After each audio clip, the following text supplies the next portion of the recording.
यदि किसी भी धर्म के खिलाफ आपत्तिजनक भाषा का इस्तेमाल किया जाता है तो उसे गलत कहते हैं। अब वो कोई भी धर्म हो, हिंदू हो, मुस्लिम हो, सिख हो, ईसाई हो, किसी भी धर्म के खिलाफ बोलना आपत्तिजनक तो होता ही है। यदि बात अगर ज़्यादा बढ़ जाती है तो बोलने वाले को जेल तक भेज दिया जाता है।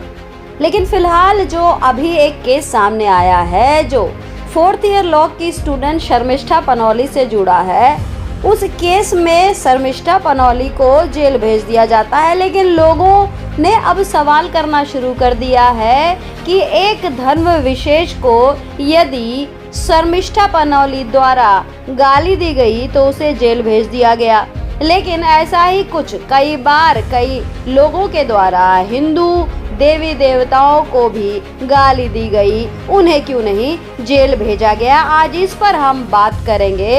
एक एक बात ध्यान से सुनिएगा। नवी के खिलाफ कुछ आपत्तिजनक स्टेटमेंट देने की वजह से कलकत्ता की पुलिस 1500 किलोमीटर की दूरी तय करती है और शर्मिष्ठा पनौली को गिरफ्तार करके कलकत्ता लेके जाती है। अब इस पर सवाल उठता है कि आखिर ऐसा क्यों किया गया?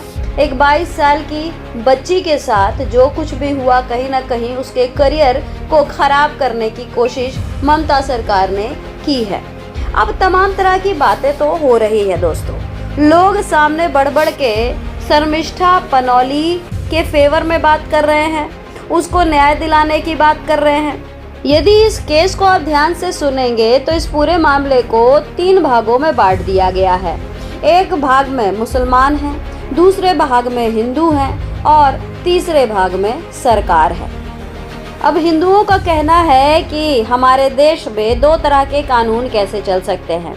यदि हिंदू देवी देवताओं के खिलाफ कोई भी गलत टिप्पणी करता है तो उसके खिलाफ कोई एक्शन नहीं लिया जाता है, लेकिन वही कोई इस्लाम धर्म के बारे में बोल दे तो उसे जेल भिजवा दिया जाता है।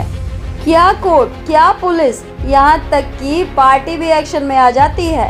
अरे याद है ना, अभी कुछ दिन पहले भारतीय जनता पार्टी की राष्ट्रीय प्रवक्ता नुपुर शर्मा ने कुछ टिप्पणी प्रॉफिट मोहम्मद के खिलाफ कर दी थी, जिसके बाद क्या हुआ था?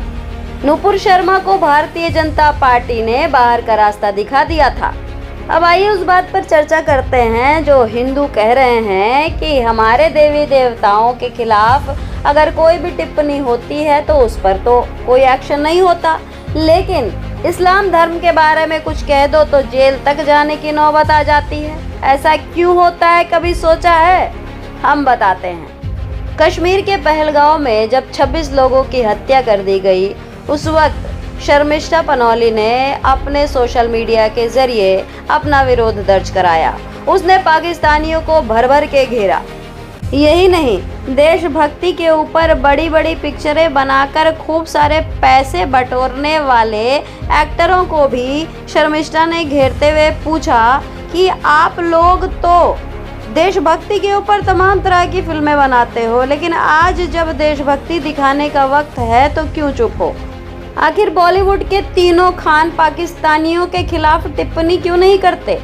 अब जब तमाम तरह के सवाल शर्मिष्ठा पनौली ने अपनी तरफ से किए तो उसको जवाब में क्या मिलता है? उसके पीछे पाकिस्तान के तमाम ट्रोलर्स पड़ जाते हैं, उसे बहुत गंदी गंदी गालियां दी जाती है। पाकिस्तान ही नहीं, हिंदुस्तान के तमाम लोग उसके पीछे पड़ते हैं और कई लोग तो उसको जान से मारने तक की धमकी देते हैं। यही नहीं, हिंदू देवी देवताओं के ऊपर भी तरह तरह की गंदी गंदी टिप्पणियां की जाती है, लेकिन उस वक्त किसी भी हिंदू का ज़मीर या गुस्सा नहीं जागता। वो ना तो कोई कंप्लेंट करते हैं और ना ही शर्मिष्ठा पनौली को अपनी तरफ से समर्थन देते हैं, सपोर्ट देते हैं। ये तो रही हिंदुओं की बात। अब आइए हम बात करते हैं मुसलमानों की। जिस वक्त शर्मिष्ठा पनौली को गंदी गंदी गालियां दी जा रही थी, जान से मारने की धमकी दी जा रही थी, यही नहीं हिंदू देवी देवताओं को भी गाली दी जा रही थी, उस वक्त आवेश में आकर शर्मिष्ठा नबी के खिलाफ कुछ बोल जाती है। जैसे ही कुछ ऐसा वो बोलती है जिसके बाद इस्लाम धर्म मानने वाले कुछ लोग आग बबूला हो जाते हैं और उसे तुरंत अरेस्ट करने की मांग करते हैं। यही नहीं, सर तन से जुदा तक की बात होने लगती है, जिसके बाद तुरंत एक्शन होता है और आज शर्मिष्ठा पनौली जेल में बंद है। अब यहाँ आप डिफरेंस देखिए, डिफरेंस क्या है, बस छोटा सा डिफरेंस है, बस समझने की ज़रूरत है।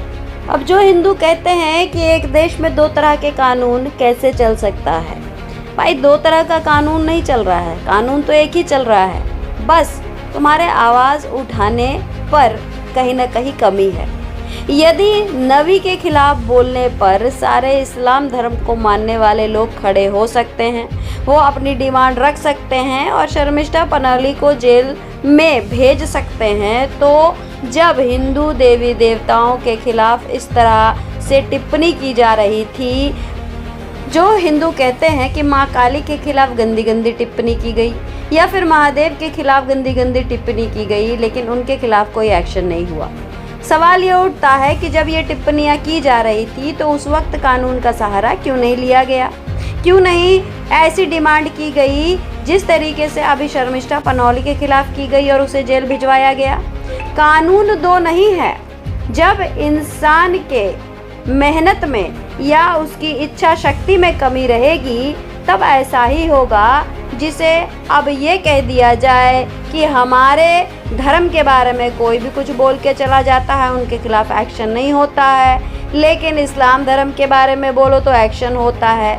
वो इसलिए होता है क्योंकि कानून का सहारा लिया जाता है और हिंदू धर्म के जो ठेकेदार हैं वो सिर्फ बयानबाजी में ही अपना काम चला लेते हैं। यहाँ हम साफ करते हैं कि शर्मिष्ठा ने जो नबी के खिलाफ बोला उसका हम समर्थन बिल्कुल नहीं करते हैं, लेकिन जिस प्रकार से पहलगाम में 26 लोगों की हत्या होती है, उसके बाद अपने देश के लिए शर्मिष्ठा अपनी आवाज़ उठाती है, वो पाकिस्तानियों को घेरती है और उसके बाद उसको जो समर्थन सरकार की तरफ से मिलना चाहिए था, असल में उसकी भावना जो थी वो देश हित के लिए थी, ना कि किसी धर्म या समुदाय को आहत करने की थी। यही कारण था कि उसने अपने स्टेटमेंट को तुरंत डिलीट किया, माफ़ी भी मांगी और अपने देश के प्रति जो प्यार था उसको भी जाहिर किया, लेकिन उसको एक अलग ही रंग देते हुए उसके खिलाफ ममता सरकार ने एक्शन ले लिया। हम ये नहीं कहते कि देश के लिए आवाज़ उठाना बंद कर दो, आवाज़ उठाओ, जागरूक रहो, लेकिन संभल कर, क्योंकि जब विपत्ति आती है ना, उस वक्त आपका साथ कोई नहीं देता। सिर्फ स्टेटमेंट्स आपको YouTube, Instagram या Facebook पे ही मिलेंगे या फिर न्यूज़ चैनलों पर लंबी लंबी डिबेट्स होती रहेंगी। आप अगर इस बात से सहमत हैं तो प्लीज़ इस खबर को लाइक ज़रूर करिए, सब्सक्राइब नहीं किया है चैनल तो कर लीजिए। जय हिंद, जय भारत।